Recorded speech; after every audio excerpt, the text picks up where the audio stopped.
योगा के 8 limbs हैं basically. It's like it has something to do with your actions, ठीक है? It has something to do with your physical postures and corrections, ठीक है? This is one part. आगे वाले parts के अंदर वो भी आ जाता है कि आप किस state of mind में रह रहे हैं, ठीक है? Are you the one who is saying something and thinking the same way, ठीक है? Or are you the one who is saying something else and अंदर कुछ और जंग चल रही है? Are you a person with one face or two face? तो ये 8 limbs of yoga हमें सिखाता है. 8 limbs of yoga, I'm sure if I get to know this series or anything we start with series, so we will go one by one. एक limb को हम एक episode, एक limb को, because it has something vast, एक पूरी एक dictionary है जो कि अगर हम खोलेंगे तो फिर it's like there's a lot of things to talk about. तो 8 limbs के अंदर आपका वो भी state of mind आ जाता है कि when you are seeing your inner self, ठीक है, when you know what kind of a person you are, ठीक है, then 8 is the when everybody knows what kind of a person you are, ठीक है. So these are the 8 limbs of yoga, ठीक है. इसके अंदर breath work भी आ जाते हैं. Breath work, it's not about सांस ले रहे हैं inhale and exhale, no. It has 12 different kind of breath work, ठीक है. उसके अंदर एक अलग से ही हम पूरा एक एपिसोड, पूरा एक सीजन चल सकता है ब्रेथ वर्क के ऊपर. तो I can do the season, ठीक है. And we can make people learn also what kind of breath work they should do in the morning, in the evening, in the night time, and normally कैसे सांस लेनी चाहिए. मुझे नहीं लगता कि 80% ऑफ आबादी को पता भी है कि सांस कैसे लेनी चाहिए, ठीक है. तो we can do such kind of episodes. सो योगा का अगर हम बात करते हैं तो it's only 8 limbs of yoga, ठीक है, जिसके अंदर ये सारे चंक्स आ जाते हैं या सब डिविजन उनकी इस तरह से आ जाती है. Yoga has a concept of yin and यान. यिन यान का कॉन्सेप्ट अगर आपने सुना है, जापानीज वर्ड ना. अच्छा, एक और वर्ड मुझे याद आया, इट्स वुई. वुई इज़ अ जापानीज वर्ड, ठीक है. It means finding your self, ठीक है.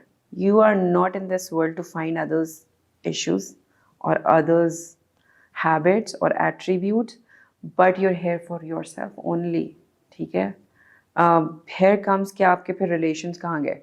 तो when you are important to you, ठीक है, you know your inner self, then everything comes in your like back and everything will be taken care of by yourself, ठीक है. उसके लिए कोई खुदा नहीं आएगा आपको कि वो आपके relations को बचाएगा. You will be the one who will be like taking care of them. But you need to find and discover yourself. This is the main journey. आप निचोड़ है इस योगा का. You really need to find yourself. So when I started my journey, I started discovering myself. कि मैंने फिर उन पे ही काम किया. I was making journals. I was writing things. I was in a thought process. I'm sitting alone and I'm just thinking. I used to go to the mountains alone. ठीक है. If I'm sitting with water, river side पे हम बैठे हैं, पानी की आवाज़ सुन रहे हैं. पानी की आवाज़ आपको सूद तो कर रही है, बट एक्चुअली वो आपको आपसे मिलवा रही होती है, ठीक है. So it's not the scenic view और anything like anything has to do with the scenic view, but it is actually getting yourself to know yourself और योर इनर सेल्फ, ठीक है. And when you started to know yourself, you really want to discover it on daily basis. आज कुछ और जानते हैं, आज कुछ और करते हैं. What ever you do in meditation, it's नमाज, ठीक है. सूफीज़म में आ सकता है, इसको आप कनेक्ट कर सकते हो when you do the breath work. You really go to different levels of your mind जब आप ब्रेथ वर्क करते हैं. तो it may be makes you meet your Sufi inside you, क्योंकि हर इंसान के अंदर होता तो है, वो पहचान नहीं पाता. साइंस भी कहती है ना कि हर इंसान अपने दिमाग का शायद 16% यूज़ कर रहा है, जबकि हम मेडिटेशन लेवल के ऊपर लेके जाते हैं बहुत सारे लोगों को. When they get to know कि how intelligent they are and they start thinking about their own growth, ठीक है. तो अभी तक तो खैर रिसर्च ये कहती है कि 40 to 60% में मेडिटेशन आपको लेके जाती है when you really try hard for that. So हम लोगों के बेसिकली बहुत सारे टाइप्स ऑफ योगास भी हैं. अब अगर आप स्पेशलाइजेशन की बात करेंगे तो I am not specialize in every type of yoga, but I know every type, I do every type of yoga. But specialization फिर आपकी 2 से 3 होती है. फिर you go along with your journey कि जहाँ पे आप जितना सीखना चाहें उसको.